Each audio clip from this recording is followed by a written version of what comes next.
blue green algae, last thing, look, there's a lot of it. There's a lot of it around. Be aware of it. And the most common one that we see, and that's another service we're offering for free at the moment, and that is we'll tell you, we'll send the water away and have it identified and see whether it's a poisonous species or not, because not all of them are.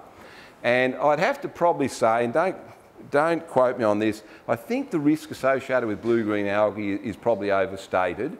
When you have a bad bloom and a lot of toxin in the water, it can be diabolical. It can kill large numbers of animals where that's the only source of water. And those things have happened. I rarely see it. And we do see quite a lot of, the samples go away. Most of them are microcystis species. I had one last week that was Anabina, about 1 in 10 is Anabina. It was a fluoro green, it was impressive. But they're not all creating toxin all the time. And so you'll have an algal bloom and you'll be tempted to treat it.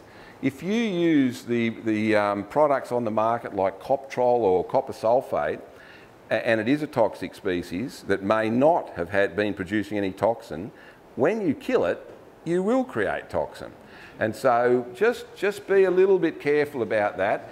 What we're looking for at the moment is we're trying to find test strips that you could use, that we could hand out to you, that will allow you to test and see whether there is actually toxin in the water column. Most of these blue-green algae live on the surface or at the top of the water column, but not all. That's the trouble. But the vast majority do. So you'll see the wind blow them to one side, and the suggestion will be that they've got a smell, and the cattle will go to the other side of the dam to drink. Will they? They're my own steers. Now, they might be retarded, but they seem to seek it out. They've got a river they could stand in that's flowing. And, and that's why I think it's a bit overstated. I have that every year in that lagoon there like that. They're green from the chest down most years during summer. So they're not always in bloom and they're not always toxic, but that's not ideal. But my neighbour who draws water out of that hasn't killed any dairy cows with it. Because a lot of them are on the surface, have your foot valve obviously below the surface, drop it away. There are designs for things, little paddle boats that'll aerate the water and try and deal with that.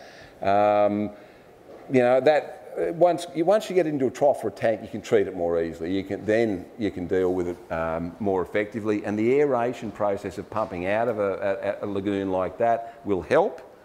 But what would be nice would be some sort of dipstick, and they do exist in America at least, and some of the human water places or the labs will have them, but they're not cheap. And of course, the human guys have to be, for human drinking supply, have to be careful.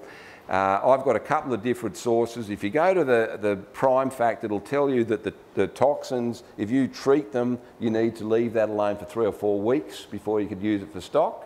I've got a toxicology book that says 5 days would be enough. And then I spoke to a human lab bloke and he said, oh, they can last for 6 months. And they can be as far down as 18 metres in the water column. So it becomes difficult, but honestly, we don't see many deaths associated with it. So I wouldn't go mad, but I'd also be reluctant to treat that, because if there isn't a problem yet, you might create one. There are some alternatives though. I mean, look, everyone knows how you get them in this sort of weather. Warm water in the middle of summer, shrinking away, and then if you do get a bit of rain, or even if you haven't, if the cattle like to stand and shit in the lagoon or whatever, the nutrient load in there is obviously going to suit algal blooms.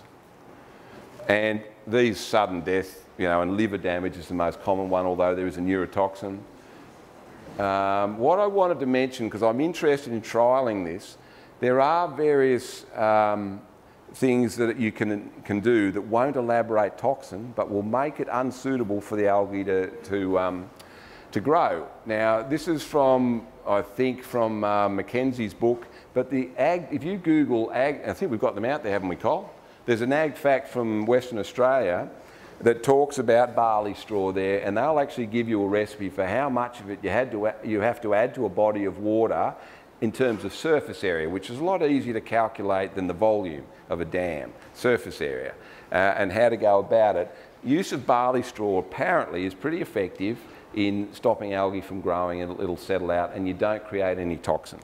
And there are talks for even creating, like, you know, vegetation around the edge so that your inflow to your dams filters the manure and stops all that sort of stuff. There's a lot of information about this, so by all means go mad. But the trouble is, I can't access barley straw at the moment because I actually wanted to try and see how well that works and how quickly the bloom disappears.